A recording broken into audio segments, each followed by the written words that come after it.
আসসালামু আলাইকুম, কেমন আছেন সবাই? চলে এলাম ছোট্ট একটা বৃষ্টির দিনের ব্লগ নিয়ে।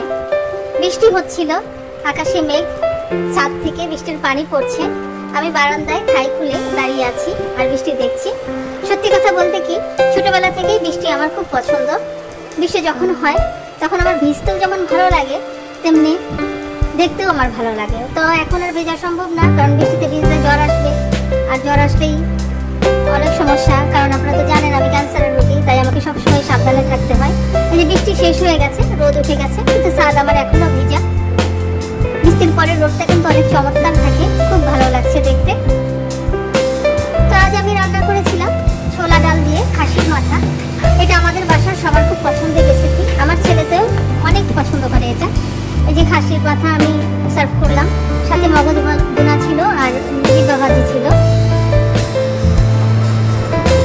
এর সাথে আমি করেছিলাম পটল ভর্তা। পটল ভর্তা কিন্তু সেই লাগে গরম ভাতের সাথে, দারুণ হয় খেতে। আর ছিল কই মাছের বারবিকিউ, সরিষার তেল দিয়ে কই মাছের বারবিকিউ কিন্তু দারুণ লাগে খেতে। লাল শাক ভাজি ছিল, অনেক হেলদি একটা রেসিপি ছিল এটা। আর ছিল বেগুন বাহার, বেগুন ভেজে মশলা দিয়ে একটা চমৎকার একটা রেসিপি এটা।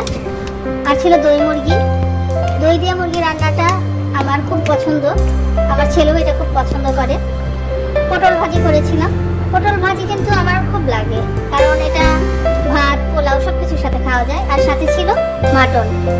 সন্ধ্যাবেলায় একটা আয়োজন ছিল। তো আজ এই পর্যন্তই, সবাই ভালো থাকবেন, সুস্থ থাকবেন, আল্লাহ হাফেজ।